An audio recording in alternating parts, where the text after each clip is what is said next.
רכים כמו הילדים המתוקים שאנו מולידים, אפשר לשים בהם את השמן ולטיב הפתילות, אבל משם זה רק תפילות, רק תפילות. Mon enfance à Fès commence par le fait qu'elle est marquée par la disparition de mon père alors que j'avais 4 ans et nous étions une famille de 10 enfants. Donc j'étais le numéro 9.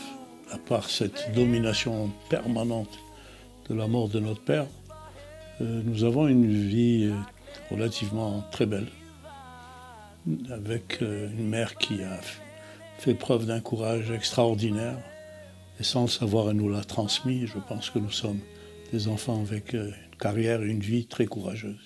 Fès, c'est pour moi la source jusqu'à aujourd'hui, des principes, les valeurs juives, l'amour de la communauté juive, le service pour la communauté juive. Les sites historiques, je l'ai cité aujourd'hui encore, je citais le cimetière de Fès, pas comme un lieu de mort seulement, mais comme un lieu de ressources juives extraordinaires, vu les tombes qu'il y a là sur place, du Rav Ben Attar, de Lala Solika et de mon père, et de mon grand-père aussi, bien sûr. La deuxième partie de mon enfance est marquée par le scoutisme. Dès l'âge de 8 ans, je me rappelle avoir été louveteau, et on se réunissait le dimanche matin à la place Lyoté, comme cheftain Riki Sarfati, et moi j'étais sous-chef de groupe, là, d'un petit groupe, puisque j'avais que 8 ans, mais j'étais grand, et je voulais être chef déjà. Et là, je dois dire que c'est une éducation extraordinaire. L'envie de donner en permanence, l'envie de servir, la dignité, la capacité de faire pour les autres sans vexer les autres. Donc ma vie, mon enfance de Fès, est une enfance extraordinaire. Malgré cette enfance extraordinaire, il y a la décision de partir en Israël, de faire votre aliyah. Ça se passe à quel moment? La décision de partir en Israël s'est prise avant ma naissance, en fait. Puisque dans les communautés juives du Maroc, celle de Fès, et dans ma famille en particulier, mon père voulait venir en Israël, a toujours voulu venir en Israël. Et c'est pour ça qu'encore avant la création de l'État d'Israël, il a envoyé certains de mes frères apprendre certains métiers qui pourraient nous servir lorsqu'on arrive en Israël. Alors j'ai un frère qui a pris l'agriculture à Fès pour être moshavnik, et un autre qui a appris à enseigner à l'école normale Edmond pour enseigner en Israël, etc.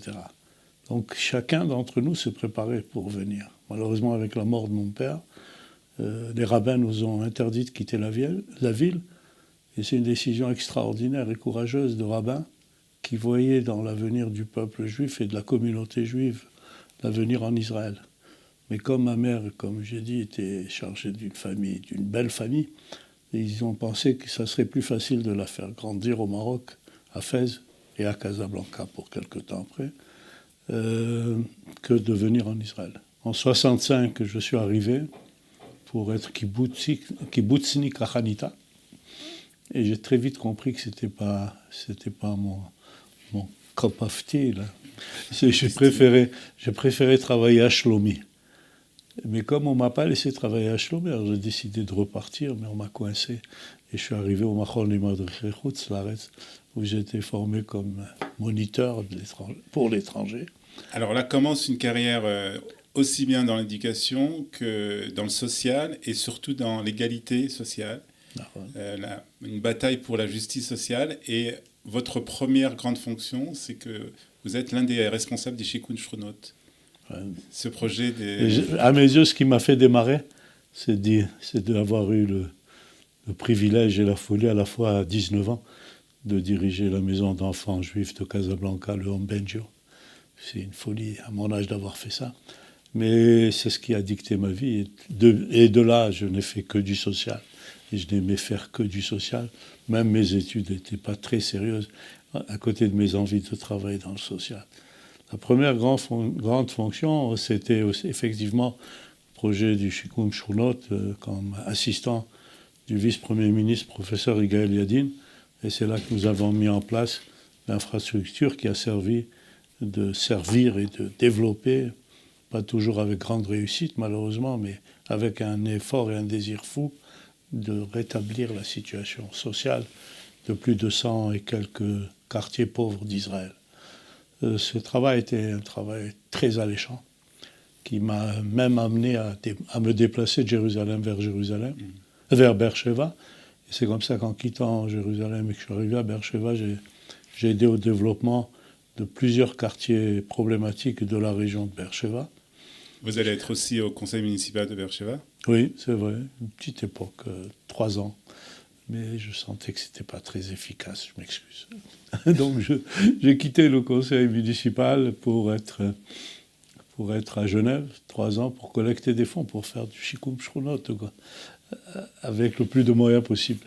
Et vous revenez de Genève, et là vous avez aussi une grande fonction, puisque vous allez être le directeur d'une grande fondation en Israël, la fondation Rashi, après Rashi et Sakta Rashi. Voilà. C'était une période aussi importante où vous avez eu l'impression de vraiment participer au développement de l'État d'Israël? Alors je crois que c'est le plus grand moment de ma vie, c'est la fondation Rashi.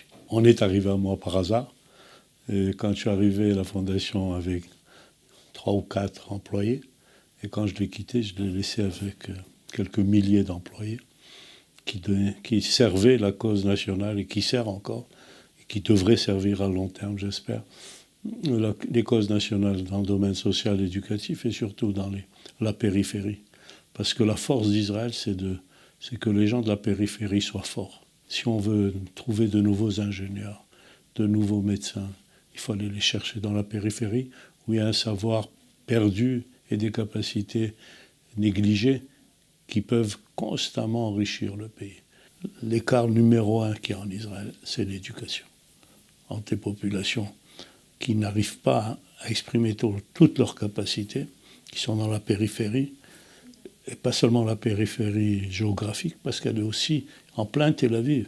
On peut trouver beaucoup de pauvreté, beaucoup de personnes pauvres, parce qu'on les a pas assez, on n'a pas assez investi en moyens et en attention pour les sortir de cette situation. Je vois combien l'expérience de Rachim était particulière et qui m'a permis de mieux comprendre ce que je devais faire et faire pour les autres. Vous avez aussi d'autres chevals de bataille, comme celui de la Aliyah des Falashmura, des Éthiopiens? Un des sujets qui me touche le plus, qui m'attriste le plus, c'est qu'on ait raté la Aliyah des Juifs d'Éthiopie. J'aime pas qu'on utilise les termes Falashmura. J'aime pas qu'on utilise ces Éthiopiens. Ils sont juifs comme moi. Et il faut leur donner toutes les capacités d'arriver en Israël et de s'intégrer en Israël. Malheureusement, ce n'est pas encore le cas. C'est pour ça que avec d'autres amis, comme Avraham Nagosa, Meir Cohen et d'autres, nous travaillons pour eux. Et pour eux, mais c'est presque un lapsus. C'est de travailler pour nous Israël, qui a besoin d'une aliyah de plus en plus grande pour avoir une démographie en faveur des Juifs. Et puis il y a un autre grand moment, en 2011, vous recevez le prix d'Israël pour votre carrière, on va dire. C'est un moment émouvant pour vous? Émouvant surtout parce qu'il n'y avait pas mes parents. Et ils étaient là par la pensée. Émouvant parce que, on va peut-être se fâcher que je dise ça, parce que je suis le premier Marocain à avoir eu le prix d'Israël. Et ça, c'est difficile d'être le premier. En 2011. En 2011. Et encore plus, le premier Marocain qui a eu et le prix d'Israël et qui a la Knesset. C'est aberrant. C'est une inégalité incompréhensible. Les Juifs marocains ont apporté à Israël des valeurs pas encore connues et reconnues.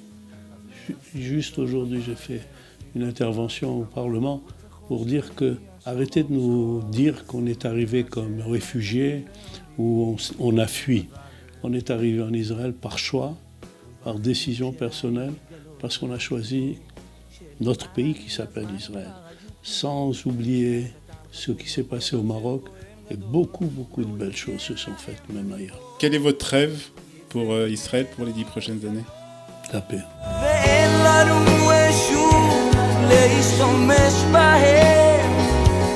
רק לאהוב